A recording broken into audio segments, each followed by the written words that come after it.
نحمده ونصلي على رسوله الكريم اما بعد فاعوذ بالله من الشيطان الرجيم بسم الله الرحمن الرحيم رب اشرح لي صدري ويسر لي امري واحلل عقدة من لساني يفقهوا قولي.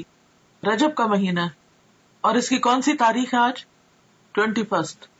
تو اس سلسلے میں آئیے آج ہم رجب اور شب معراج کے بارے میں کچھ پڑھتے ہیں. اس مہینے میں کیا ہوتا ہے، کیا کرتے ہیں لوگ؟ کنڈے اور کیا کرتے ہیں؟ روزہ رکھتے ہیں اور ساری رات جاگتے ہیں. اور کیا کرتے ہیں؟ آتش بازی بھی کرتے ہیں، نفل پڑھتے ہیں، قبرستان جاتے ہیں. آپ کو تو بہت معلومات ہے ماشاءاللہ. پوریاں بناتے ہیں، حلوہ پوری، حلوہ کھاتے بھی ہیں، سیر کو بھی جاتے ہیں، کھاتے پیتے بھی ہیں، عبادت بھی کرتے ہیں اور قربانی بھی کرتے ہیں اور مردوں کی عید بھی کہتے ہیں. حضرت امام جعفر کا ختم کرتے ہیں. اور کیا کرتے ہیں؟ بس اتنا کچھ. پورا منتھ روزہ رکھتے ہیں. تو آپ کے ان جوابات سے یہ معلوم ہوتا ہے کہ آپ ماشاءاللہ بہت کچھ جانتے ہیں رجب کے بارے میں پہلے سے ہی. تو کافی ہے اتنا جاننا یا مزید بھی کچھ جاننا چاہیے؟ کیا معلوم اس سے علاوہ بھی کچھ کرنے کا کام ہو. تو بات یہ ہے کہ ضروری نہیں کہ جو کچھ لوگ کرتے ہوں وہ سب ٹھیک ہی ہو اور اس کے پیچھے کوئی دلیل ہی ہو اور وہ دین کا حصہ ہو. بہت سے لوگ بہت کچھ اس لیے کرتے ہیں کہ لوگ کر رہے ہیں، ان کے دائیں بائیں یہ سب کچھ ہو رہا ہے. وہ براہ راست کوئی علم حاصل نہیں کرتے، وہ کسی چیز کو جانتے نہیں، بس سنی سنائی پہ یقین کرتے ہیں. یا پھر کیا کہتے ہیں کہ ہمارے آباء و اجداد یہ سب کیا کرتے تھے اور کیا ہمارے والدین غلط ہو سکتے ہیں. تو بات یہ ہے کہ ضروری نہیں کہ جو کام والدین کرتے ہوں یا جو چیز ہمارے آس پاس ہو رہی ہو یا جسے لوگ بہت اہمیت دے رہے ہوں وہ واقعی بہت اہم ہو. ہمیں دیکھنا یہ ہوگا کہ کوئی بھی کام جو ہم کرتے ہیں اور خاص طور پر جسے عبادت سمجھ کر کرتے ہیں اور جسے خاص اہمیت دیتے ہیں اس کی حقیقت کیا ہے. اس وقت میں رجب اور شب معراج کا پمفلٹ جو اسلام آباد الہدا نے چھاپا ہے اس کو فالو کروں گی اور آپ لوگ بھی اپنے سامنے ٹیکسٹ کھول سکتے ہیں تاکہ ساتھ ساتھ آپ دیکھتے بھی جائیں جو میں بول رہی ہوں. اور ہو سکتا ہے کہ آپ کو بھی کسی کو پڑھ کر سنانا پڑے تو آپ کو پھر پروننسیشن ٹھیک ہونا چاہیے. جو الفاظ میں کوٹ کر رہی ہوں اس میں عربک کے خاص طور پر ان کو صحیح طور پر ادا کرنا آنا چاہیے. اور پھر سب سے بڑی بات یہ کہ جب دلیل انسان صرف کانوں سے سنتا نہیں آنکھوں سے دیکھتا بھی ہے تو یقین کا درجہ بڑھ جاتا ہے، عین الیقین ہو جاتا ہے. رجب اور شب معراج. رجب اسلامی کیلنڈر کے حرمت والے مہینوں میں سے ایک ہے جسے رجب المرجب بھی کہتے ہیں. رسول اللہ صلی اللہ علیہ وسلم نے فرمایا سال 12 مہینوں کا ہے جن میں سے 4 حرمت والے ہیں، 3 پے در پے یعنی ایک کے بعد ایک، اور وہ کیا ہے؟ ذوالقعدہ، ذوالحجہ اور محرم، اور رجب جو جمادی الاخر اور شعبان کے درمیان ہے. یہ صحیح بخاری کی حدیث ہے، کتاب بدء الخلق. تو اس سے پتہ چلتا ہے کہ مہینوں کی تعداد اور مہینوں کی گنتی جو ہے یہ اللہ تعالیٰ نے مقرر فرمائی ہے اور ان میں سے 4 کو حرمت والا بنایا ہے. حرمت والے کا مطلب کیا ہے؟ احترام والا، قابل احترام، کہ جب یہ مہینے شروع ہو تو کسی قسم کی لڑائی جھگڑا فساد نہ کیا جائے، قتل و غارت نہ کی جائے، ہر طرف امن امان ہو. عربی میں رجبہ کا معنی ہے تعظیم کرنا اور مرجب معظم کے معنوں میں آتا ہے یعنی عظمت والا. اس کو رجب مضر بھی کہتے ہیں. مضر عربوں کے ایک قبیلے کا نام ہے جس نے دور جاہلیت میں خاص طور پر اس ماہ کی حرمت کا اہتمام کیا، یعنی وہ اس مہینے کو بہت اہمیت دیا کرتے تھے. اسی نسبت کی بنا پر اسے ان سے منسوب کر دیا گیا. اسلام سے قبل دور جاہلیت میں قتل و غارت عربوں کا مشغلہ تھا، لیکن جو ہی حرمت والے مہینے آتے تو ہتھیار اتار دیتے، یعنی لڑنا جھگڑنا بند کر دیتے. لہذا رجب کے بارے میں قبل از اسلام جاہلی عرب کہا کرتے تھے رجب منسل الاسنہ، رجب وہ ہے جو تیز ہتھیاروں کو اتار دے، یعنی جس میں لڑائی جھگڑا بند ہو جائے، ختم ہو جائے، یعنی اس کی تعظیم اور احترام لازم ہے. بہقی کی روایت میں آتا ہے کہ جاہلی لوگ ان مہینوں کا احترام کرتے، خصوصاً رجب کا، اور اس میں جنگ نہ کرتے اور بتوں کے نام پر جانوروں کی قربانی کرتے. یعنی صرف یہ نہیں تھا کہ وہ جنگ نہیں کرتے تھے بلکہ اس کے ساتھ ساتھ وہ بتوں کے نام پر قربانی بھی کرتے، گویا انہوں نے اس مہینے کو عبادت کا مہینہ قرار دیا. تاہم گزرتے ہوئے وقت کے ساتھ اس ماہ میں عبادت کے مدرجہ ذیل طریقے رواج پا گئے، یعنی اور طریقے بھی آ گئے، صرف قربانی نہیں بلکہ کچھ اور چیزیں بھی شامل کر لی۔ بالکل ایسے ہی ہوتا ہے نا کہ جب ہم کھانا کھانے لگتے ہیں تو ایک مین میل ہوتا ہے اور اس کے ساتھ طرح طرح کی چٹپٹی چیزیں اور بھی لوازمات ہم شامل کر لیتے ہیں۔ تو اسی طرح جب ایک بدعت شروع ہوتی ہے تو پھر وہ ایک تک نہیں رکتی بلکہ اس کے ساتھ ساتھ اور بھی بہت سے کام شروع ہو جاتے ہیں، کیونکہ اللہ کی طرف سے جو دین آتا ہے بندے کے لیے اس پر تو بندہ مطمئن ہو جاتا ہے، وہ تھوڑا بھی کافی ہو جاتا ہے۔ لیکن جب انسان خود سے کوئی دین ایجاد کرنے لگتا ہے اور پھر ہر شخص دین کو اپنے ہاتھ میں لے لیتا ہے تو پھر اس کی کوئی حد نہیں ہوتی، آپ کہیں پر سٹاپ نہیں لگا سکتے۔ نبی صلی اللہ علیہ وسلم سے پہلے حضرت ابراہیم علیہ السلام نے جو قربانی کی تھی وہ رجب کے مہینے میں نہیں تھی، اور نہ ہی یہ ان کی سنت تھی، یہ عربوں نے خود سے ایک اختراع کی تھی، اور اس کے علاوہ بھی کچھ کام کرتے۔ اور پھر نہ صرف یہ کہ دور جاہلیت میں بلکہ دور اسلام کے بعد بھی جب دین کی تعلیمات آہستہ آہستہ لوگوں کے اندر سے کم ہونا شروع ہوئی اور بہت سی بدعات نے رواج پا لیا، تو پھر مسلمان ہوتے ہوئے بھی لوگ اس مہینے کو بہت معزز اور محترم قرار دیتے اور اس میں عبادت کے خود ساختہ طریقے انہوں نے رائج کر دیے جو کہ اصل سنت سے ثابت نہیں۔ وہ کیا تھے طریقے؟ پہلی چیز تو قربانی کا اہتمام۔ اس ماہ میں کچھ لوگ قربانی کرتے ہیں جو کہ دور جاہلیت کی رسم ہے۔ جاہلی عرب العتیرہ کے نام پر اس مہینے میں بکری کی قربانی کیا کرتے تھے، یعنی اونٹ نہیں، بھیڑ نہیں، گائے نہیں، بلکہ بکری، اور ذبح کی گئی بکری کی کھال کسی درخت پر ڈال دیتے تھے۔ اسے رجبیتن، رجب والی قربانی کہا جاتا، یعنی جس بکری کی کھال درخت پہ لٹکی ہوتی تو اس سے لوگوں کو کیا پتا چلتا کہ یہ رجب والی قربانی ہے، یعنی مزید اہتمام کر لیا۔ ایک تھے کہ قربانی کی، پھر یہ کہ قربانی بکری کی، پھر یہ کہ اس کی کھال درخت پر۔ اب ان باتوں کا دین سے کیا تعلق ہے؟ یہ تو انسانوں کو مشکل میں ڈالنے والی بات ہے۔ بخاری اور مسلم کی روایت میں ابو ہریرہ رضی اللہ عنہ رسول اللہ صلی اللہ علیہ وسلم سے روایت کرتے ہیں، لا فرع ولا عتیرہ، فرع اور عتیرہ کچھ نہیں۔ اونٹنی کا پہلا بچہ جو بتوں کے نام پر ذبح کیا جاتا فرع کہلاتا، یعنی عربوں میں صرف عتیرہ نہیں تھی، فرع بھی تھا، اور اس کے علاوہ بھی بحیرہ اور صائبہ اور حام اور وسیلہ جن کا تذکرہ آپ قرآن مجید میں پڑھتے ہیں۔ یہ مختلف طریقے تھے ان کے ہاں بتوں کے نام پر قربان کرنے کے، اور ان سب جاہلی عربوں کے خود ساختہ طریقے تھے، یہ ان کی اپنی اختراعات اور بدعات تھی جو انہوں نے دین کے نام پر، ثواب کے نام پر اور مختلف فائدوں کے خاطر ایجاد کر لیے تھے۔ یہ ابراہیم علیہ السلام کی سنت نہ تھے۔ خصوصی نماز کا اہتمام۔ بعض لوگ اس ماہ میں خصوصی نماز صلاۃ الرغائب پڑھتے ہیں۔ رجب کے پہلے جمعہ کی رات کو 12 رکعات 6 سلام سے پڑھی جاتی، جس میں سورت اخلاص کے بعد ہر رکعت میں 3 مرتبہ سورت القدر پڑھی جاتی ہے۔ یہ بدعت 4 صدی میں شروع ہوئی جس کی کوئی اصلیت نہیں۔ امام ابن تیمیہ لکھتے ہیں کہ تمام علماء نے اجماع کے ساتھ اس نماز کو موضوع یعنی من گھڑت قرار دیا ہے، یعنی اس کی کوئی اصل نہیں ہے دین میں، دین تو مکمل ہو چکا ہے۔ نبی صلی اللہ علیہ وسلم ہر روز تہجد کی نماز پڑھا کرتے تھے، اور اس میں کبھی بھی یہ نہیں ملتا کہ آپ نے کوئی مخصوص سورت ہی پڑھی ہو اور پھر اس میں یہ کہ ہر رکعت میں وہ سورت 3 بار پڑھی ہو، جیسے یہاں پر انہوں نے سورت اخلاص اور اس کے بعد ہر رکعت میں 3 مرتبہ سورت القدر پڑھنے کا لکھا ہے، اور کئی لوگ بڑی پابندی کے ساتھ اس کو پڑھتے بھی ہیں، اور پھر اس کے ساتھ بہت سی من گھڑت قسم کی فضیلتیں اور فائدے بھی منسوب کر دیے گئے ہیں۔ تو اسلام میں اس کی کوئی حقیقت نہیں، نہ قرآن میں اس نماز کا ذکر ہے، نہ نبی صلی اللہ علیہ وسلم نے اس نماز کی تاکید کی ہے یا تلقین، اور نہ ہی اس کا وجود ہے کسی بھی حدیث یا فقہ کی کتاب میں۔ یہ سراسر لوگوں نے خود گھڑ لی۔ عبادت کا صرف وہی طریقہ پسندیدہ ہے، عبادت وہی قابل قبول ہے جو اللہ اور اس کے رسول کی اتھارٹی کے ساتھ ہو، ان کے حکم کے مطابق ہو۔ خود سے عبادت کے طریقے ایجاد کرنا اللہ کی اتھارٹی میں یا اللہ کے حکم میں دخل دینا، اور یہ انتہائی غلط چیز ہے کہ جس کام کے لیے ہم انٹائٹلڈ ہی نہیں، جو ہمارا کام ہی نہیں، اس میں انٹرفیئرنس کیسی؟ عبادت کے طریقے بتانا صرف معبود کا کام ہے، عابد کا کام نہیں.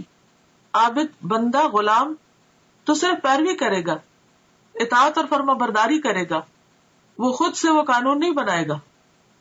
تو اس چیز کی کسی کو بھی اجازت نہیں.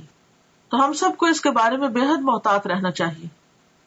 اور دین کے نام پر، عبادت کے نام پر، ثواب کی خاطر کیا جانے والا کوئی بھی کام جب بھی ہم شروع کریں تو ضرور یہ سوچیں کہ کیا اس کی کوئی دلیل قرآن میں ہے، کیا یہ سنت رسول صلی اللہ علیہ وسلم سے ثابت ہے، کیا یہ اجر جو بتایا جا رہا ہے واقعی حقیقی معنوں میں اس کا کچھ وجود ہے یا صرف ایک جھوٹ گڑھ لیا گیا ہے.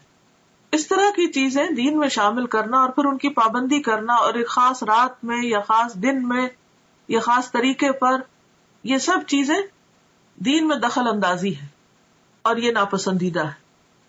آپ سوچئے کہ اگر آپ مثلاً کہیں پر کوئی قانون بنا رہے ہیں یا پالیسیز بنا رہے ہیں یا کسی بھی قسم کا کوئی ڈسپلن کام کر رہے ہیں، اور ایک وہ شخص جس کا اس سے کوئی تعلق نہیں معاملے سے، وہ بیچ میں آ کر اپنی ایک کلاس ڈال دے، اپنی طرف سے کوئی چیز لوگوں کو اس کی پابندی کروانا شروع کر دے، تو یہ جرم ہوگا. ایک یہ دوسرے کی ٹیریٹری میں مداخلت ہوگی کہ آپ کو جس کام پہ اپوائنٹ نہیں کیا گیا.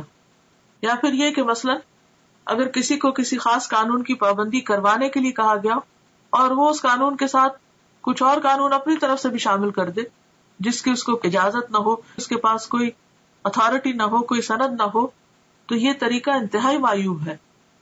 تو دین کے معاملے میں بھی ہمیں نہایت سمجھداری سے کام لینا چاہیے اور دین کو بس اتنا ہی رکھنا چاہیے کہ جتنا وہ ہے یا جتنا ہمیں دے دیا گیا ہے.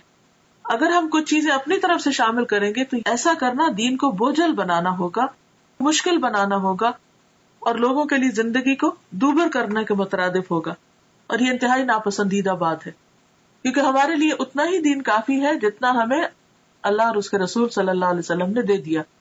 اس کی پابندی بھی ہم پہ بڑی بھاری ہوتی ہے، کہاں یہ کہ ہم ایکسٹرا چیزیں شروع کر دیں. پھر عمرہ کا اہتمام، لوگ اس ماہ میں خصوصی طور پر عمرہ کا اہتمام بھی کرتے ہیں، جبکہ قرآن اور حدیث سے اس بات کا کوئی ثبوت نہیں ملتا کہ آپ صلی اللہ علیہ وسلم نے اس ماہ میں عمرہ ادا کیا ہو. بلکہ حضرت عائشہ رضی اللہ تعالی عنہا نے ایک موقع پر اس کی تردید بھی کی ہے. عروہ بن زبیر سے روایت ہے کہ میں نے عائشہ رضی اللہ تعالی عنہا سے اس کے بارے میں پوچھا تو فرمایا، ما اعتمر رسول اللہ صلی اللہ علیہ وسلم فی رجب قط. صحیح بخاری. رسول اللہ صلی اللہ علیہ وسلم نے رجب میں کبھی بھی عمرہ ادا نہ فرمایا. تو اس لیے اگر کوئی ویسے اپنے عمرہ ٹرپ پہ جا رہا ہے تو ضرور جائے، نیکی کا کام ہے، لیکن خاص طور پر رجب کے مہینے کو مخصوص کرنا اور پھر سال بھر انتظار کرنا کہ رجب آئے گا تو ہم پھر عمرہ کرنے جائیں گے، یہ غلط بات ہوگی. یا یہ سوچ کر کہ یہ نبی صلی اللہ علیہ وسلم کی سنت کی پیروی ہے تو یہ بھی غلط ہوگا. یعنی رجب میں عمرہ کرنا منع نہیں، لیکن یہ سوچ کے کرنا کہ اس میں اجر زیادہ ہے یا یہ نبی صلی اللہ علیہ وسلم کا طریقہ ہے تو یہ بات غلط ہوگی، ناپسندیدہ ہوگی. تو اس سے بچنا چاہیے. پھر وہ عمرہ نہیں رہے گا، بدعت کا ایک کام ہو جائے گا جس پر انسان کی پوچھ ہو سکتی ہے. کیونکہ حدیث میں صاف طور پر آتا ہے نا کہ کل محدثۃ بدعہ، ہر نئی ایجاد کی ہوئی چیز بدعت ہوتی ہے. وکل بدعۃ ضلالہ، اور ہر بدعت گمراہی ہے. وکل ضلالۃ فی النار، اور ہر گمراہی آگ کی طرف لے جاتی ہے. یعنی جس چیز کو اللہ نے ہمارے لیے مقرر نہیں کیا اور جس پر کوئی ثواب نہیں بتایا، اس پر کسی انسان کو یہ حق نہیں کہ وہ لوگوں کو ثواب بتا کر اس پر پابند کرے. پھر روزوں کا اہتمام، بعض لوگ اس ماہ میں خصوصی روزوں کا اہتمام کرتے ہیں. صحیح روایات سے پتہ چلتا ہے کہ آپ نے کبھی مسلسل 3 ماہ رجب، شعبان اور رمضان روزے نہ رکھے اور نہ اس کی تاکید کی. شعبان اور رمضان کا تو ملتا لیکن رجب کو آپ نے ساتھ نہیں ملایا. بعض لوگ 27 رجب کا روزہ رکھتے ہیں اور اس روزے کو عام دنوں کے روزوں سے افضل سمجھتے ہیں. یعنی خاص طور پر 27 تاریخ کے روزے کا اہتمام، یہ بھی درست نہیں. متعدد احادیث سے نبی کریم صلی اللہ علیہ وسلم کا مخصوص دنوں یا تاریخوں میں نفلی روزوں کا اہتمام کرنا ثابت ہے. یعنی ایسا نہیں کہ کوئی دن اور مقرر نہیں، اور دن ہے مقرر، لیکن وہ آپ صلی اللہ علیہ وسلم نے خود کیے ہیں. آپ کے بعد کسی اور کو اجازت نہیں کہ وہ لوگوں کے لیے دن مخصوص کر دے کہ اس دن لازمی روزہ رکھنا ہوگا اور اس کا ثواب زیادہ ہوگا۔ متعدد احادیث سے نبی کریم صلی اللہ علیہ وسلم کا مخصوص دنوں یا تاریخوں میں نفلی روزوں کا اہتمام کرنا ثابت ہے، جیسا کہ ایام 20 میں ہر قمری مہینے کی 13، 14، 15 تاریخ، 20 ان کو اس لیے کہتے ہیں کہ یہ چاند کی وہ راتیں ہوتی ہیں جس میں ہر طرف چاندنی پھیلی بھی ہوتی ہے اور ہر چیز سفید نظر آتی ہے ایک طرح سے، تو 20 جو ہے ابیض سے، یا ہر سوموار اور جمعرات کو، یہ بھی مسنون ہے کیونکہ آپ نے اس کا اہتمام کیا۔ ذوالحجہ کے ابتدائی عشرے میں پہلے 10 دن یعنی 9، 10 محرم کو ابتدائی عشرے میں، یعنی اس کا مطلب نہیں کہ 10 تاریخ تک، 10ویں تاریخ کو تو عید ہوتی ہے، یعنی 9 تاریخ تک مراد ہے، 9، 10 محرم کو، یا پھر کثرت سے ماہ شعبان میں، ان تمام کے بارے میں صحیح اور مستند احادیث ملتی ہیں، لیکن 27 رجب کے روزے کے بارے میں کوئی روایت نہیں ہے۔ لہٰذا اگر کوئی خصوصی طور پر اس دن کا روزہ رکھتا ہو تو اس کا روزہ تو ہو سکتا ہے، مگر یہ عمل مسنون نہیں ہوگا بلکہ بدعت شمار ہوگا۔ قرآن کریم میں ارشاد ربانی ہے، یا ایھا الذین آمنوا لا تقدموا بین یدی اللہ ورسولہ، الحجرات آیت 1۔ اے لوگو جو ایمان لائے ہو، اللہ اور اس کے رسول سے آگے نہ بڑھو۔ عمر رضی اللہ عنہ اس ماہ میں نہ صرف یہ کہ روزہ رکھنے سے منع کیا کرتے تھے، بلکہ لوگوں کے ہاتھوں پر ہاتھ مار کر مجبور کرتے کہ وہ روزہ توڑ دیں، کیونکہ ماہ رجب کی تعظیم اور اس میں روزہ رکھنا دور جاہلیت کی رسم تھی۔ یہ مصنف ابن ابی شیبہ کی روایت ہے۔ اور ایسا کیوں کرتے تھے؟ کیونکہ قرآن پاک کا یہ حکم ان کے سامنے تھا کہ لوگوں اللہ رسول سے آگے مت جاؤ، یعنی جو کام انہوں نے نہیں بتایا وہ تم اپنے ہاتھ میں نہ لو اور ان سے بڑے بننے کی کوشش نہ کرو، کیونکہ عموماً حکم چلانے والے ایک طرح سے اپنی بڑائی کا اظہار کر رہے ہوتے ہیں۔ البتہ اگر کوئی شخص بطور عادت ہر ماہ چاند کی 13، 14 اور 15 تاریخ یا پیر اور جمعرات کو رکھتا ہو تو اس ماہ میں بھی رکھ سکتا ہے، یعنی اگر 27 رجب پیر کو آ رہی ہے اور اس کی پہلے سے عادت ہے ہر پیر کو روزہ رکھنے کی، تو ایسا شخص روزہ رکھ سکتا ہے۔ 22 رجب کو لوگ کیا کرتے ہیں؟ کنڈوں کا اہتمام کرتے ہیں۔ 22 رجب کے کنڈوں کا اہتمام بھی بر صغیر میں عام ہے۔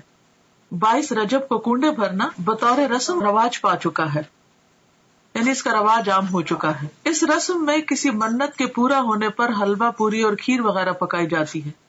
تاریخ کے مطالعہ سے یہ بات سامنے آتی ہے کہ اس رسم کی ابتدا 1906 یعنی 1906 میں امیر مینائی کے خاندان سے ہوئی، جو ہندوستان کے شہر سے تعلق رکھتا تھا۔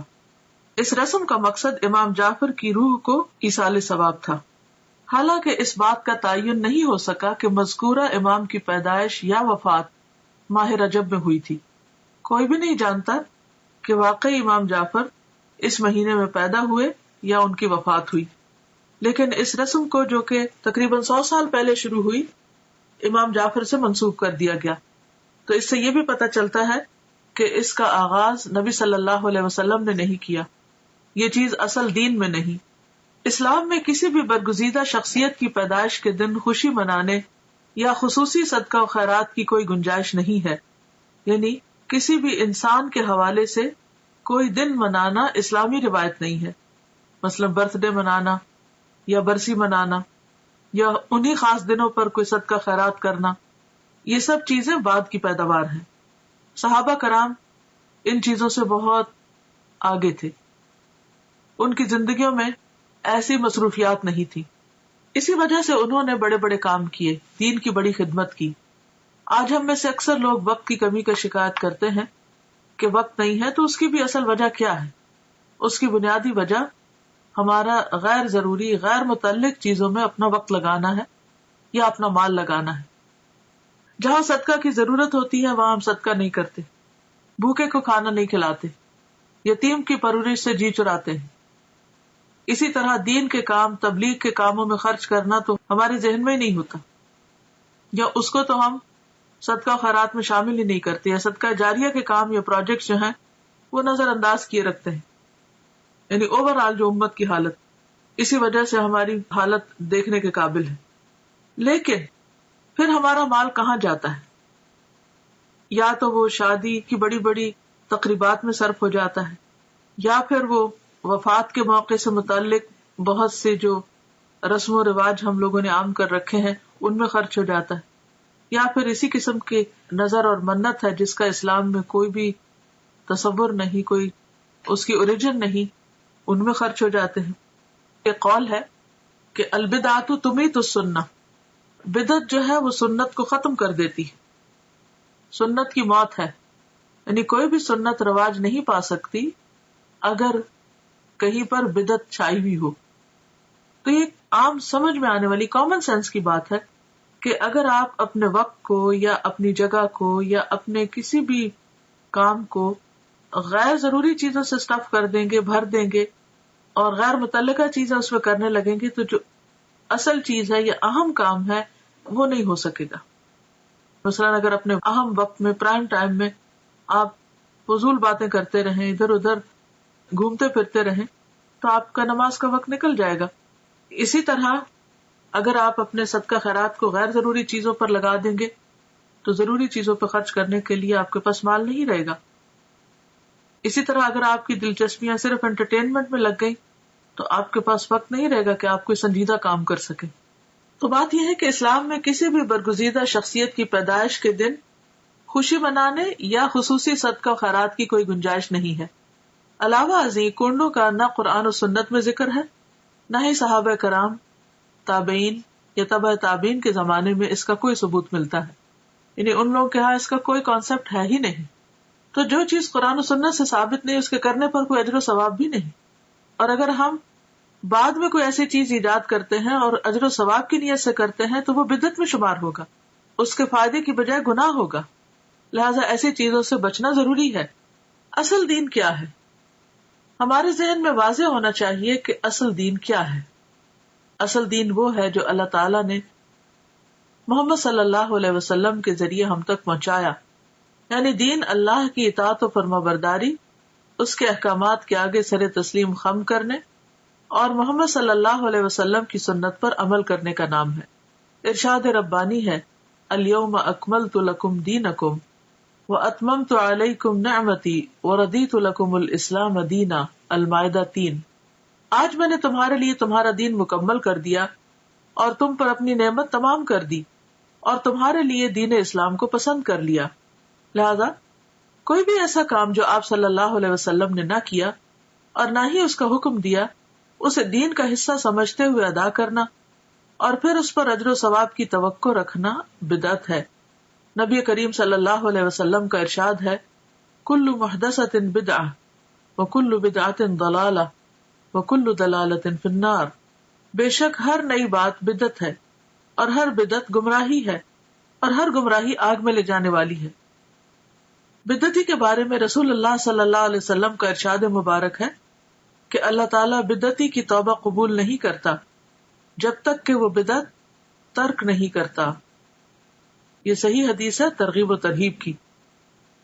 یعنی ایسے شخص کی توبہ بھی قبول نہیں ہوتی جو ان چیزوں کو چھوڑتا نہیں جو دین کے نام پر اس نے خود ایجاد کر لی یا نبی صلی اللہ علیہ وسلم کے بعد اگر کسی نے ایجاد کی اور وہ ان کی پیروی اور پابندی کر رہا ہے.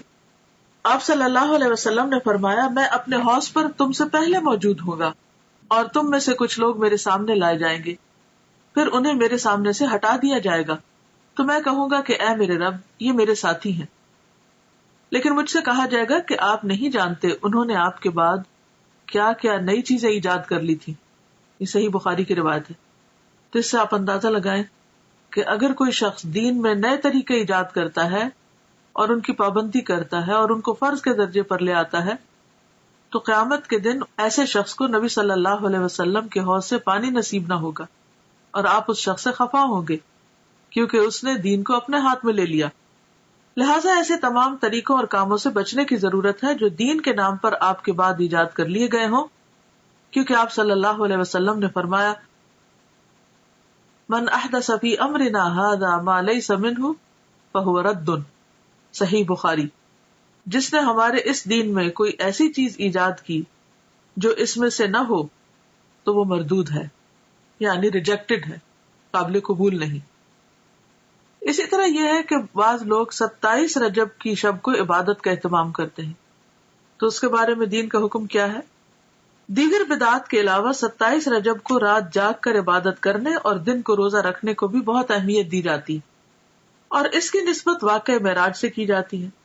حالانکہ نبی کریم صلی اللہ علیہ وسلم نے اپنی حیات مبارکہ میں واقع معراج کے بعد اس رات کسی خصوصی عبادت کا نہ تو اہتمام کیا اور نہ ہی نبی کریم صلی اللہ علیہ وسلم کا کوئی قول یا عمل 27 رجب کی شب خصوصی عبادت کے بارے میں ہے.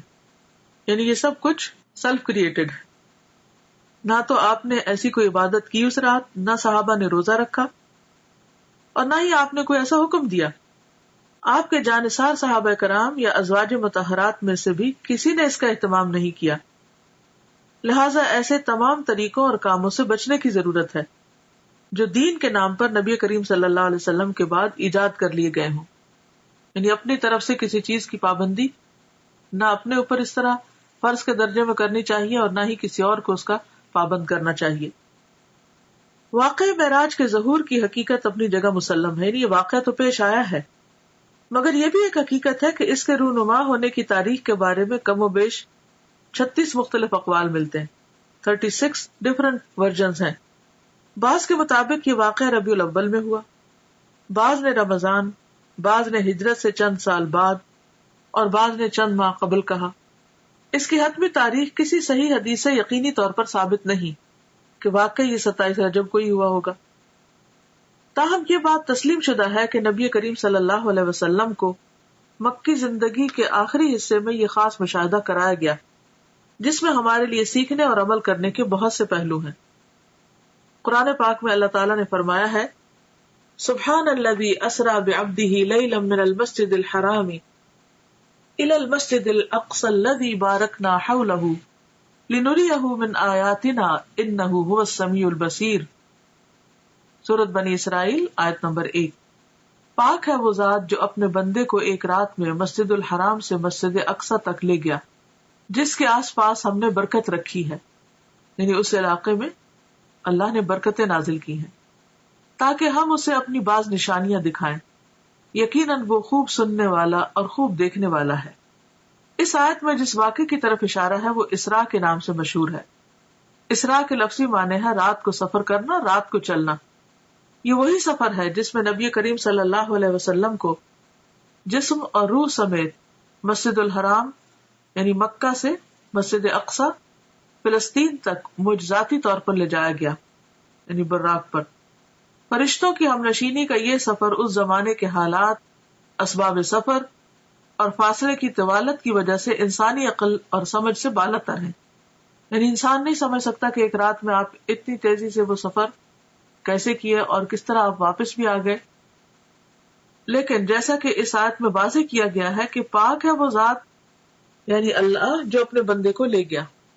یعنی اللہ تعالیٰ کے لیے کچھ بھی مشکل نہیں. جن چیزوں کو ہم ناممکن سمجھتے ہیں وہ اللہ کے ہاں ناممکن نہیں. تو جس ذات میں کمال قدرت ہو وہ سب کچھ کر سکتا ہے. اس حیرت انگیز اور ایمان افروز سفر کی تفاصیل بخاری اور مسلم سمیت احادیث کی دیگر کتب میں موجود ہیں. تو اب ہم اس کے بارے میں پڑھیں گے کہ یہ واقعہ کیسے رونما ہوا. بعض روایات کے مطابق 27 رجب کی شب کو نبی صلی اللہ علیہ وسلم معراج پر تشریف لے گئے. اگرچہ اس کے بارے میں اختلاف ہے لیکن پھر بھی عام طور پر غالب گمان یہی ہے کہ آپ اسی شب کو تشریف لے گئے تھے. تو آئیے تھوڑا سا اس بارے میں دیکھ لیتے ہیں کہ آپ نے اللہ سبحانہ و تعالیٰ کی کون کون سی نشانیاں دیکھی، کیا کیا چیزیں مشاہدہ فرمائیں اور ان میں ہمارے لیے کیا سبق ہے. آغاز سفر اور شق صدر. شق کہتے ہیں پھاڑنے کو اور صدر کہتے ہیں سینے کو، اور شق صدر کا معنی ہے سینے کو کھولنا. اس کی تفصیل آگے ملے گی، ابھی اتنا ہی کافی. انس بن مالک رضی اللہ عنہ سے مروی ہے کہ معراج کی رات جب بیت اللہ سے نبی کریم صلی اللہ علیہ وسلم کو لے جایا گیا تو وحی آنے سے قبل آپ کے پاس 3 فرشتے آئے. اس وقت آپ مسجد الحرام میں سو رہے تھے. ان میں سے ایک نے پوچھا وہ کون ہے، یعنی آپ کی طرف اشارہ کر کے. دوسرے نے جواب دیا وہ ان میں سب سے بہتر ہیں. تیسرے نے کہا ان میں جو سب سے بہتر ہے انہیں لے لو. اس رات اتنا ہی واقعہ پیش آیا اور نبی صلی اللہ علیہ وسلم نے اس کے بعد انہیں نہیں دیکھا یہاں تک کہ وہ دوسری رات آئے جبکہ آپ کا دل دیکھ رہا تھا اور آپ کی آنکھیں سو رہی تھیں. لیکن دل نہیں سو رہا تھا.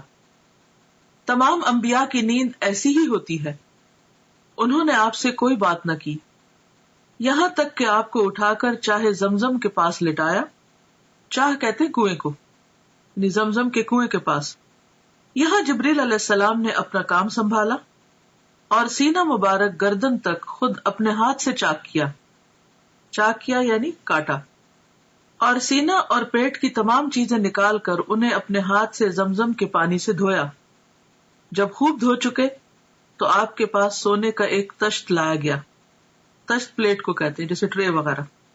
اس میں سونے کا ایک بڑا پیالہ تھا جو حکمت اور ایمان سے پر تھا، یعنی بھرا ہوا تھا. اس سے آپ کے سینے اور گلے کی رگوں کو پر کر دیا، یعنی بھر دیا. وہ حکمت اور ایمان انڈیل دیا سینے اور گلے کی رگوں کو. سینہ مبارک پھر سے سی دیا گیا. صحیح بخاری کتاب التوحید.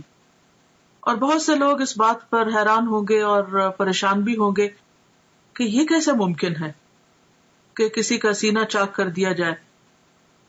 تو بات یہ ہے کہ اگر آج اللہ تعالیٰ نے انسان کو یہ عقل دی ہے اور انسان سرجری کے ذریعے سینہ کھول کے پھر اسے بند کرنے کے قابل ہو گیا ہے، اور یہاں تک کہ بعض لوگوں کا ہارٹ ٹرانسپلانٹ کیا بھی گیا ہے اور کافی حد تک اس میں کامیابی بھی ہوئی ہے، تو کیا اللہ کے بھیجے ہوئے فرشتوں اور خاص طور پر جبریل علیہ السلام جو القوی الامین ہے، اللہ تعالیٰ ان کو یہ ٹیکنیک نہیں سکھا سکتا، ان کو یہ طریقہ نہیں بتا سکتا کہ سینہ کھولا کیسے جائے اور سینہ بند کیسے کیا جائے؟ تو یہ بھی اللہ کی نشانیوں میں سے ایک نشانی ہے، اور ایسا علم ہمارے ایمان بالغیب کا ایک ٹیسٹ ہے بیسیکلی، کہ کیا ہم اس پر ایمان رکھتے ہیں. بعض اوقات قرآن مجید میں ایسی کوئی بات آتی ہے جیسے موسیٰ علیہ السلام کے معجزات کا ذکر ہے یا دیگر انبیاء کے، تو ہم یہ سوچ کر اس کو مان لیتے ہیں کہ یہ اللہ کا کلام ہے اور قرآن مجید میں کوئی شک نہیں اور یہ درست ہوگا. لیکن جب حدیث میں ہم ایسی کوئی بات پڑھتے ہیں تو بعض اوقات ہم شک میں پڑ جاتے ہیں.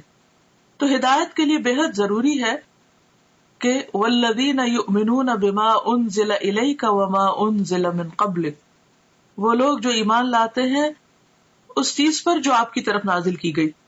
یعنی صرف قرآن مجید ہی نہیں نازل کیا گیا، حکمت بھی نازل کی گئی. اور جیسا کہ اس حدیث سے تو واضح طور پہ پتہ چل رہا ہے کہ آپ کے سینے کو حکمت سے بھر دیا گیا.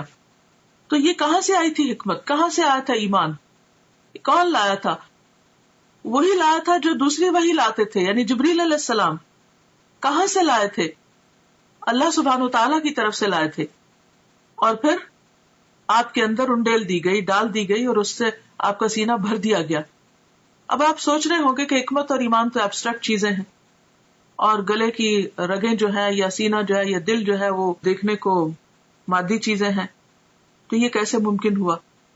تو آپ دیکھیے کہ جیسے روح غیر مادی ہے اور ہمارا جسم مادی ہے. جب روح انسان کے اندر آتی ہے تو وہ تو نظر نہیں آتی، اس کا تو کوئی وزن نہیں ہوتا، تو وہ کیسے آ جاتی؟ وہ کون ڈالتا ہے؟ وہ بھی تو اللہ تعالیٰ فرشتے کو بھیج کر روح ڈالتے ہیں نا. تو جو رب ایک ایبسٹریکٹ چیز کو، نظر نہ آنے والی چیز کو انسان کے جسم کے اندر اور پورے جسم کے اندر ایک فرشتے کو بھیج کر ڈال سکتا ہے، جو رب، کیا وہ رب ایمان اور حکمت کو ایک پیغمبر کے سینے میں نہیں ڈال سکتا؟ خواہ وہ مادی تھے یا نہیں تھے، وہ جس بھی حال میں تھے، ہمیں اس کا علم نہیں دیا گیا. ہمارا فرض بنتا ہے اس پر ایمان لانا، کیونکہ یہ ایمان بالغیب ہی کی ایک قسم ہے. تو یہ سفر کا آغاز تھا، یعنی آپ نے ابتدا میں کچھ نشانیاں دیکھی اور ان کو محسوس کیا، اور خواب میں آپ کو چیزیں دکھائی گئی. اس کے بعد پھر کیا ہوا؟ مسجد الحرام سے مسجد اقصی تک اسراء کا واقعہ، اور اسراء عربی میں کہتے ہیں رات کے وقت سفر کرنے کو. اس کے بعد آپ کے پاس شراب، دودھ اور شہد کے برتن لائے گئے. آپ نے دودھ پسند فرمایا. جبریل علیہ السلام نے کہا آپ نے فطرت پائی، آپ کو ہدایت نصیب ہوئی، اور آپ کی امت کو بھی. یہ مسند احمد کی روایت کا حوالہ ہے. حوالہ جہاں لکھا ہوتا ہے اس کا معنی ہوتا ہے کہ بات پوری کی پوری نہیں لکھی گئی، بلکہ اس میں کچھ اختصار کے ساتھ روایت کی گئی ہے. یعنی اس انفارمیشن کا سورس مسند احمد ہے. یہاں پر آپ دیکھیے کہ آپ صلی اللہ علیہ وسلم براق پر سفر کرتے ہیں، انبیاء کی امامت کرتے ہیں، اور پھر اس کے بعد آپ کی مہمانی کی جاتی اور 3 چیزیں پیش کی جاتی، اور تینوں میں سے آپ دودھ کو پسند کرتے ہیں. تو اس سے یہ پتہ چلتا ہے کہ انسان کے کھانے پینے کی جو چوائس ہوتی ہے وہ اس کی شخصیت کی عکاس ہوتی ہے. اب دنیا میں بھی اگر کوئی شراب کو پسند کرتا ہے تو اس کا مطلب یہ ہے کہ اس کی ایک خاص قسم کی پرسنالٹی.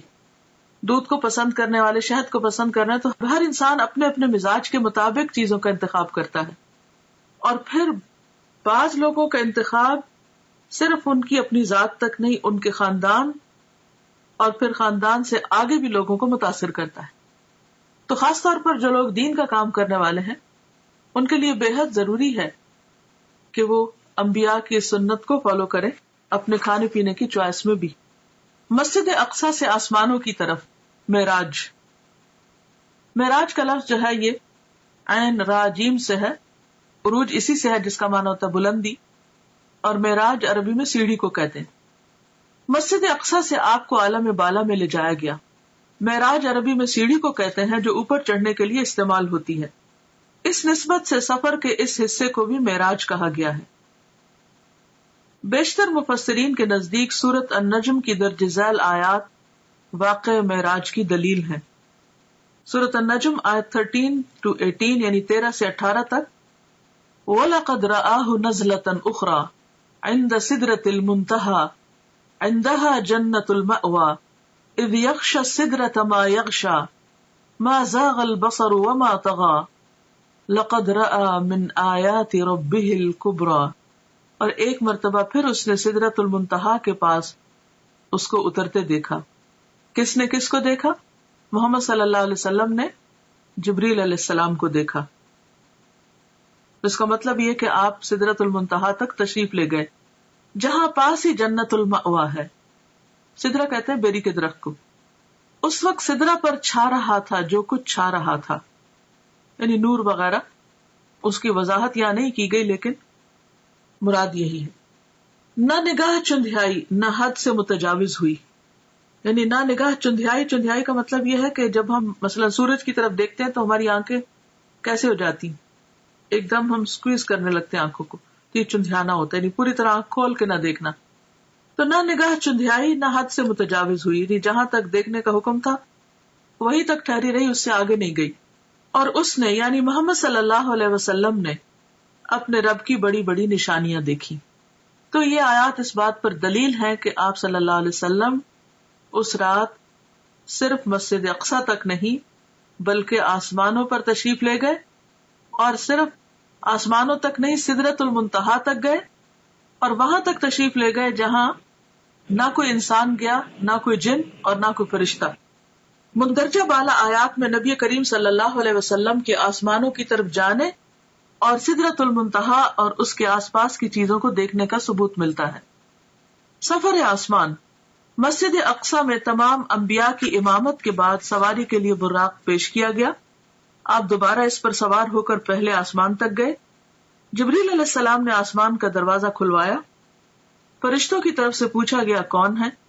جبریل علیہ السلام نے فرمایا میں جبریل ہوں. پوچھا گیا ساتھ کون ہے؟ بتایا گیا محمد صلی اللہ علیہ وسلم ہے. پوچھا گیا ان کو پیغام الہی دے کر بھیجا گیا ہے؟ جبریل علیہ السلام نے کہا ہاں. تب اندر والے فرشتے نے سن کر کہا مرحبا، آپ بہت اچھے آئے. آپ فرماتے ہیں میں وہاں پہنچا تو آدم موجود تھے علیہ السلام. اس سے کیا بات پتہ چلتی کہ کسی کے گھر میں داخل ہونے سے پہلے، کسی کے خاص علاقے میں داخل ہونے سے پہلے دروازہ کھٹکھٹانا، اپنا نام بتانا، اجازت ملنا اور پھر داخل ہونا، یہ ہے صحیح طریقہ. اور اس وقت آپ دیکھیے کہ آسمان کے جو فرشتے ہیں وہ صرف یہ سن کر نہیں دروازہ کھول دیتے کہ جبریل موجود ہے، حالانکہ جبریل علیہ السلام کی قدردانی آسمانوں میں بھی اور زمین پر بھی. اس کے باوجود جب وہ کہتے ہیں میں جبریل ہوں تو وہ یہ نہیں کہتے دھڑ سے دروازہ کھول دے، نہیں، پوچھتے ہیں کہ ساتھ کون ہے. اور ساتھ کون ہے؟ سب انسانوں میں سے عظیم چنے ہوئے انسان. بتایا گیا محمد صلی اللہ علیہ وسلم. اب اتنا کہنے پر بھی دروازہ نہیں کھلتا. پوچھتے ہیں کہ کیا ان کو پیغام الہی دے کر بھیجا گیا؟ کیا اللہ تعالیٰ نے بلایا ہے؟ جبریل نے کہا ہاں. تب فرشتے نے سن کر کہا مرحبا. اس سے یہ پتہ چلتا ہے کہ فرشتے کس قدر امانت دار ہیں، کس قدر ڈیوٹیفل ہیں.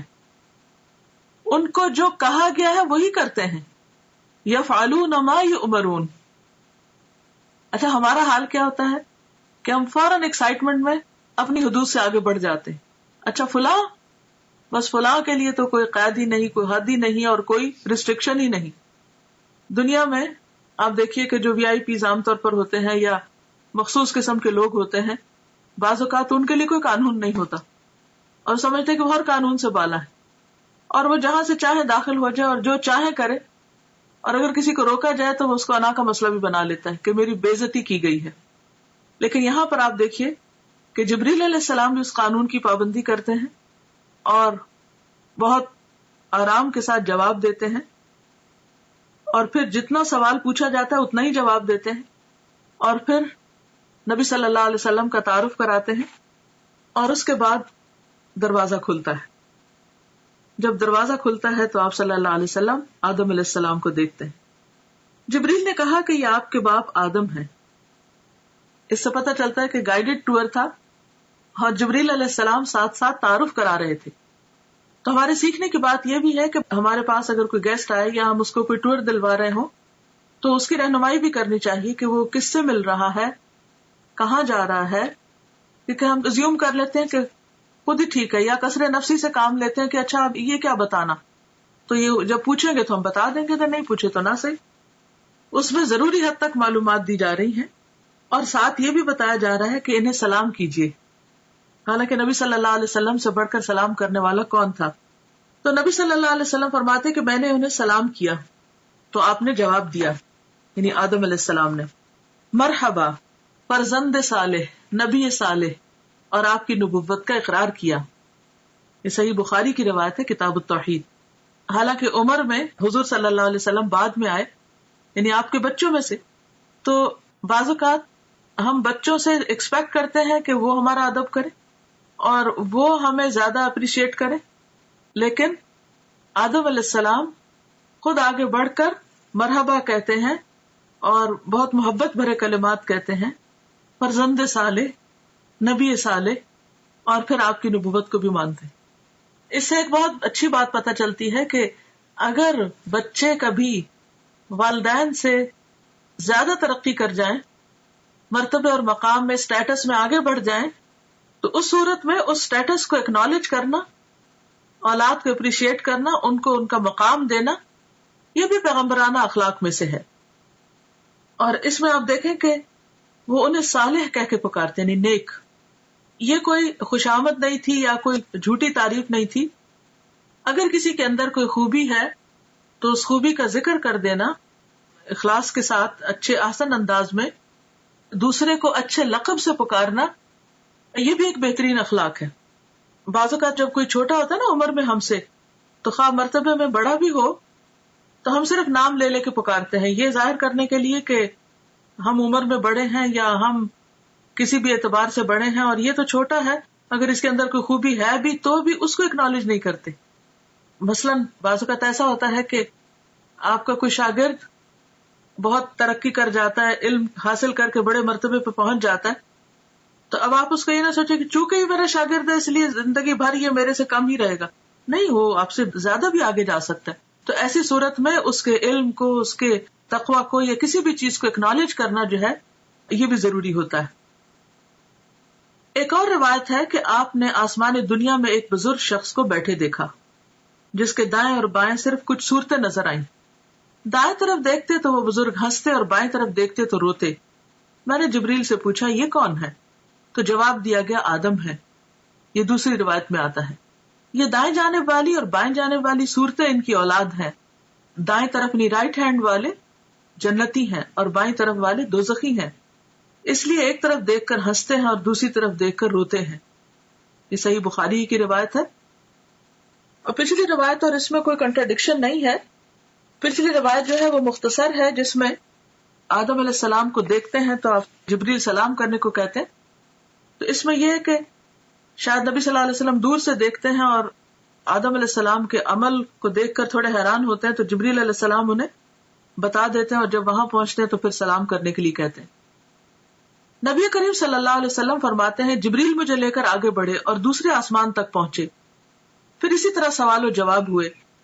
وہاں مجھے عیسیٰ اور یحییٰ علیہ السلام ملے جو باہم خالہ زاد بھائی بھی ہیں. جبریل علیہ السلام نے کہا یہ یحییٰ اور عیسیٰ علیہ السلام ہیں، انہیں سلام کیجیے.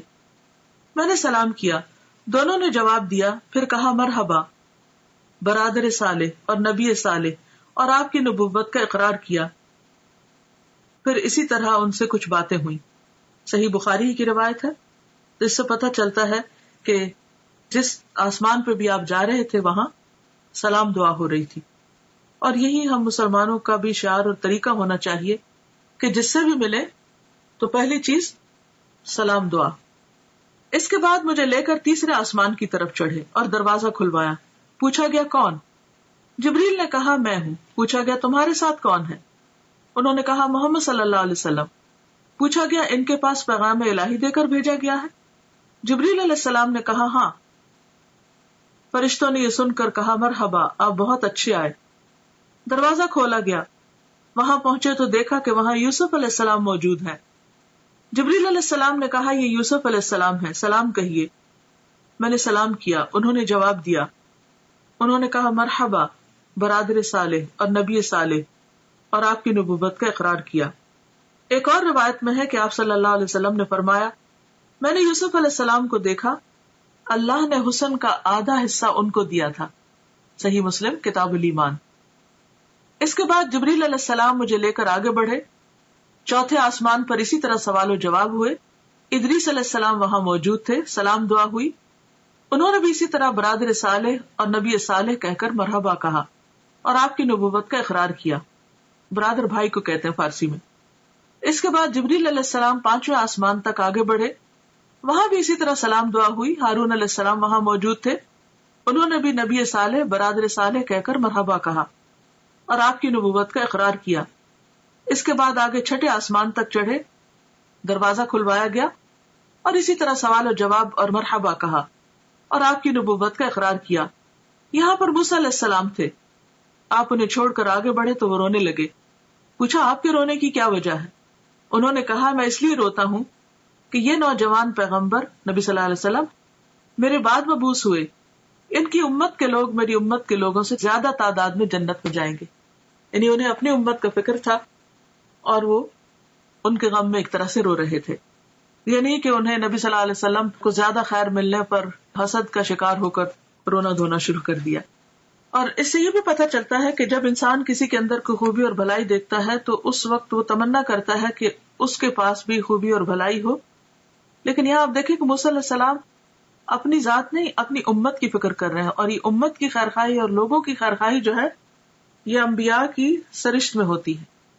اس کے بعد ساتویں آسمان پر پہنچے اور دروازہ کھلوایا. پوچھا گیا کون؟ میں نے کہا جبریل ہوں. پوچھا گیا تمہارے ساتھ کون ہے؟ انہوں نے کہا محمد صلی اللہ علیہ وسلم ہے.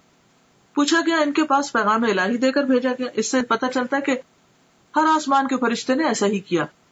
جبریل علیہ السلام نے کہا ہاں. فرشتوں نے یہ سن کر کہا مرحبا آپ بہت اچھے آئے. جب میں وہاں پہنچا تو ابراہیم علیہ السلام کو موجود پایا. جبریل علیہ السلام نے کہا یہ آپ کے جد امجد ابراہیم علیہ السلام ہیں، انہیں سلام کہیے. میں نے انہیں سلام کیا. انہوں نے جواب دیا اور فرمایا مرحبا فرزند صالح نبی صالح، اور بیٹا کہہ کر پکارا. آپ کی نبوت کا اقرار کیا. وہاں ابراہیم علیہ السلام بیت المعمور کے ساتھ ٹیک لگا کر بیٹھے ہوئے تھے. یعنی گویا دنیا میں جو ان کا خاص بہترین عمل تھا اس کی جزا کے طور پر اللہ تعالیٰ نے ان کو وہاں بھی گھر عطا کیا. سیدنا ابن عباس سے مروی ہے کہ آپ ایک ایسے مقام پر پہنچے جہاں پر جبریل علیہ السلام نے آپ کا ساتھ چھوڑ دیا.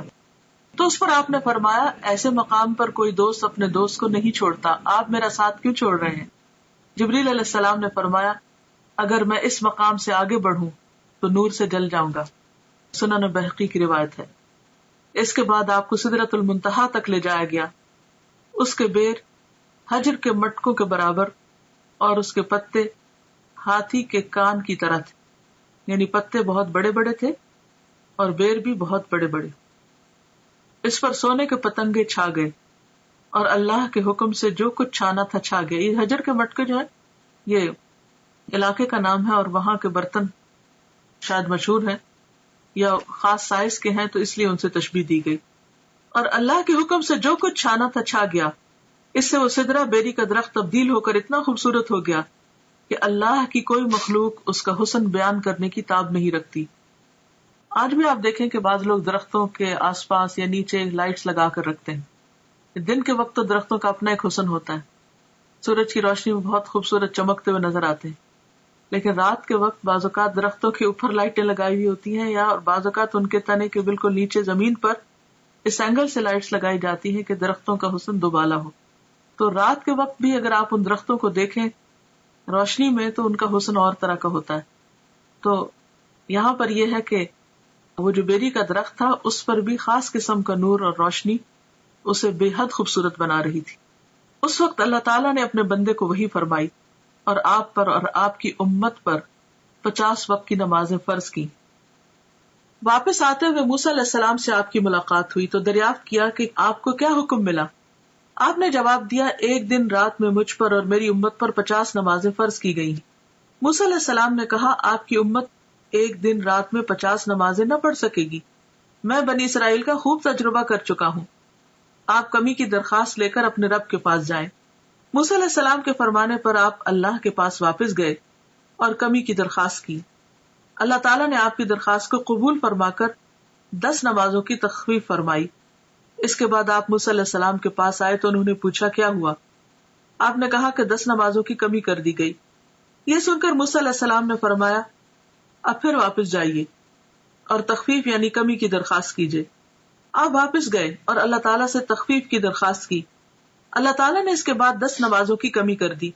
یوں آپ کی موسیٰ علیہ السلام اور اللہ تعالیٰ کے درمیان آمد و رفت جاری رہی, یعنی بیک اینڈ فورتھ آتے جاتے رہے, یہاں تک کہ اللہ تعالیٰ نے 5 نمازیں کر دی. اس کے بعد آپ پھر واپس آئے تو موسیٰ علیہ السلام نے کہا, جاؤ اور کمی کراؤ. آپ نے کہا, اب مجھے شرم آتی ہے, جو اللہ تعالیٰ نے فرض کیا ہے اس پر راضی ہوں. آپ نے فرمایا, جب میں وہاں سے واپس آیا تو ایک پکارنے والے نے پکار کر کہا, میں نے اپنا فرض پورا کر دیا اور بندوں کے لیے تخفیف کر دی. یہ 5 نمازیں اجر میں 50 کے برابر ہوں گی. بخاری. اس سے ایک اور بات یہ بھی پتہ چلتی ہے کہ بعض اوقات کوئی حکم آتا ہے, کوئی پالیسی بنتی ہے یا کوئی ایسا قانون پاس ہوتا ہے جو عوام کے لیے بہت مشکل ہو سکتا ہے, تو جو بھی شخص یا جو بھی انسان یہ سمجھتا ہو کہ یہ لوگوں کے لیے بھاری ہوگا یا مشکل ہو تو وہ ان کے حق میں سفارش کر کے بات کر سکتا ہے. یہاں پر آپ دیکھیے کہ نبی صلی اللہ علیہ وسلم اللہ تعالیٰ کا حکم آنے کے بعد اس میں تخفیف کی درخواست کر رہے ہیں اور موسیٰ علیہ السلام سفارش کر رہے ہیں. تو اس سے ایک تو ہم موسیٰ علیہ السلام کے بہت مرہون منت ہیں کہ انہوں نے ہمارا بہت خیال کیا, ورنہ ہم جو 5 نہیں پڑھتے تو 50 کہاں پڑھتے, تو کس قدر مشکل ہوتی. اور پھر دوسری طرف یہ ہے کہ نبی صلی اللہ علیہ وسلم بھی اللہ سبحانہ وتعالیٰ کے پاس جا کر بار بار عرض کرتے ہیں, اور اللہ سبحانہ وتعالیٰ اپنے بندوں پر اس قدر مہربان ہے کہ 5 کرنے کے باوجود اجر 50 ہی کا رکھا. یہ ہے اس کی رحمت. دنیا میں کوئی بادشاہ ایسی عنایت نہیں کر سکتا کہ اگر کسی کو 50 گھنٹے کے لیے ہائر کیا ہے اور وہ 5 گھنٹے کام کرنا چاہے تو اجرت 50 گھنٹے کی دے. اس کے علاوہ چند اور مشاہدات دیگر کتب میں مذکور ہیں. سورۃ البقرہ کی آخری 2 آیات بھی عرش کے خزانے سے عطا کی گئیں, یعنی اسی موقع پر جب نمازوں کا حکم دیا گیا. نہر کوثر اور جنت کا مشاہدہ. سدرۃ المنتہا پر بہت سے عجائبات کا مشاہدہ کرنے کے بعد رسول اللہ صلی اللہ علیہ وسلم نے فرمایا, پھر مجھے جنت میں لے جایا گیا تو میں نے وہاں دیکھا کہ موتیوں کے قبے ہیں اور اس کی مٹی کستوری ہے. کستوری خوشبو کا نام ہے جو ہرن کی ناف سے نکلتی ہے, بہترین قیمتی قسم کی خوشبو ہے. تو یعنی مٹی سے بھی خوشبو آ رہی تھی. مٹی کی دنیا میں بھی خوشبو ہوتی ہے نا, لیکن وہاں کی خوشبو کستوری جیسی تھی. جنت میں آپ نے نہر کوثر کا مشاہدہ فرمایا. حضرت انس سے روایت ہے کہ نبی کریم صلی اللہ علیہ وسلم نے فرمایا, میں ایک نہر پر آیا, اس کے دونوں کنارے موتیوں اور قبوں کے تھے, یعنی چھوٹے چھوٹے جیسے پرلز کے چھوٹے چھوٹے ڈیونز تھے. میں نے پوچھا, جبریل علیہ السلام یہ کیا ہے؟ جبریل علیہ السلام نے کہا, یہ کوثر ہے. صحیح بخاری. یعنی آپ کو وہ نہر جو عطا کی گئی, انا اعطیناک کل کوثر کہہ کر, وہ بھی آپ کو دکھائی گئی. ابراہیم علیہ السلام کو امت محمد صلی اللہ علیہ وسلم کے نام خصوصی پیغام. ابن مسعود بیان کرتے ہیں کہ رسول اللہ صلی اللہ علیہ وسلم نے فرمایا، معراج کی رات میری ملاقات حضرت ابراہیم علیہ السلام سے ہوئی. انہوں نے کہا، اے محمد صلی اللہ علیہ وسلم، اپنی امت کو میری طرف سے سلام کہیے. تو ہم سب کو کیا کہنا چاہیے؟ وعلیکم السلام. اور ان کو بتائیے کہ جنت کی مٹی بڑی عمدہ ہے، اس کا پانی میٹھا ہے، لیکن وہ چٹیل میدان ہے، یعنی اس میں کچھ اگانے کی ضرورت ہے، اور اس کی کاشتکاری سبحان اللہ والحمد للہ ولا الہ الا اللہ واللہ اکبر ہے. اللہ پاک ہے اور تمام تعریف اللہ ہی کے لیے ہے، اس کے سوا کوئی الہ نہیں، اور اللہ سب سے بڑا ہے. جامع الترمذی. تو اس سے کیا پتہ چلتا ہے کہ ہمیں کثرت کے ساتھ اللہ کا ذکر کرتے رہنا چاہیے تاکہ جنت خوب ہری بھری ہو جائے.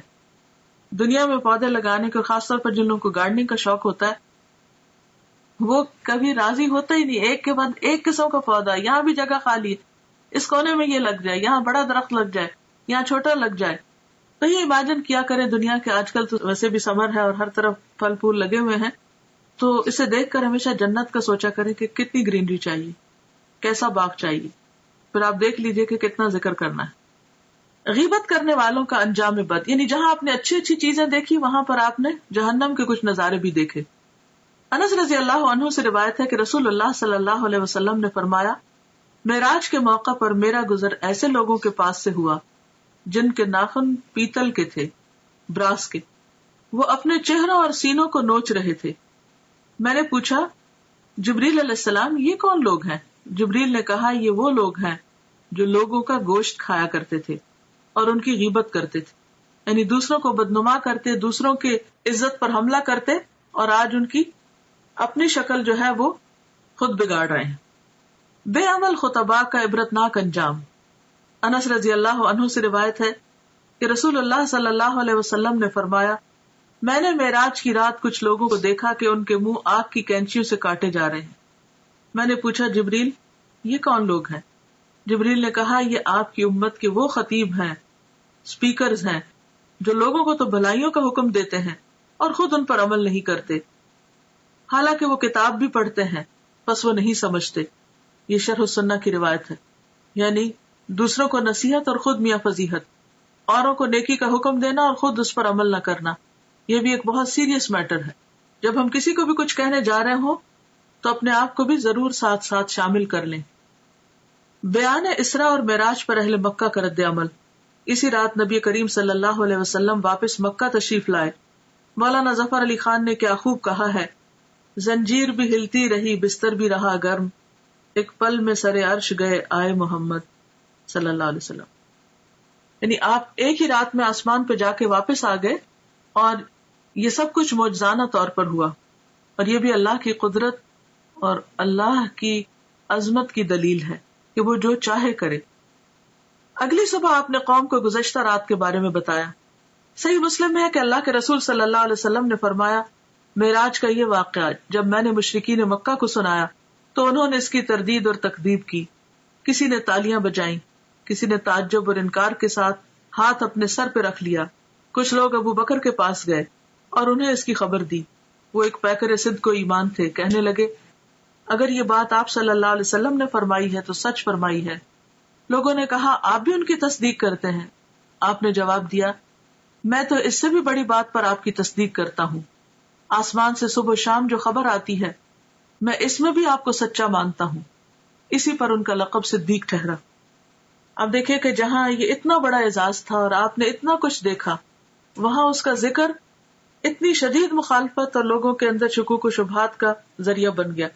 گویا ان کا ایک امتحان تھا.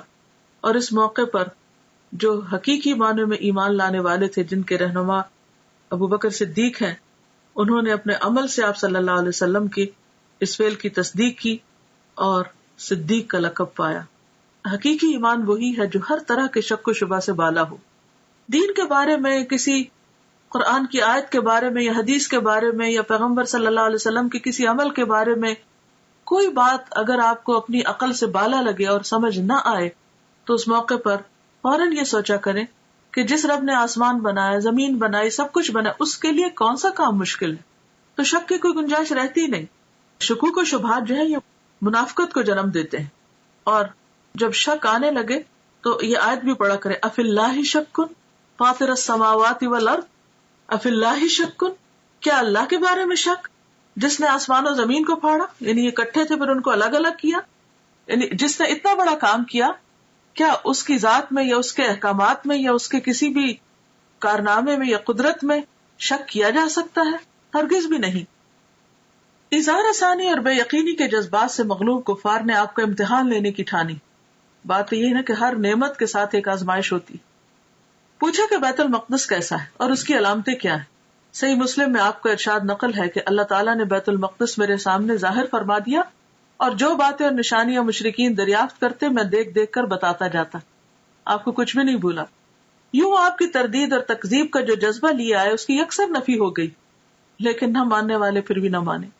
یہی کہہ سکے کہ جہاں تک اوصاف کا تعلق ہے تو آپ نے بالکل ٹھیک ٹھیک بیان کیے ہیں، آپ نے کچھ اور باتیں بھی بتائیں اور بعد میں آنے والے قافلوں سے ان کی تصدیق ہو گئی۔ اس طرح زبانیں بند ہو گئیں، مگر دل یہی سوچتے رہے کہ یہ کیسے ہو سکتا ہے۔ اب بھی بہت سے لوگ یہی سوچتے ہیں کہ یہ کیسے ہو سکتا ہے، حالانکہ اللہ تعالیٰ تو ہر چیز پہ قادر ہے، اور جب وہ کسی بات کا ارادہ کر لیتا ہے تو اسے صرف کن ہو جا کہنے کی ضرورت ہوتی ہے۔ معراج کے دوران نبی کریم صلی اللہ علیہ وسلم کو جو بھی مشاہدات کروائے گئے، ان میں ہمارے لیے بہت سے سبق ہیں، جن میں سے اہم ترین یہ ہے کہ ہم اپنی نمازوں کی پابندی کریں، جن کا حکم اللہ تعالیٰ نے اس موقع پر نبی کریم صلی اللہ علیہ وسلم کو دیا۔ اس جنت کے لیے کوشاں ہوں جس کا مشاہدہ آپ نے بنفس نفیس فرمایا۔ ابراہیم علیہ السلام کے خصوصی پیغام کے مطابق کثرت سے ذکر الہی کریں، دوسروں کی غیبت سے پرہیز کریں، اور جو بات دوسروں کو کہیں اس پر خود بھی عمل کریں۔ اللہ تعالی ہمیں اس کی توفیق عطا فرمائے۔ وآخر دعوانا ان الحمد للہ رب العالمین۔ سبحانک اللہم وبحمدک، نشہد ان لا الہ الا انت، نستغفرک ونتوب الیک۔ السلام علیکم ورحمۃ اللہ۔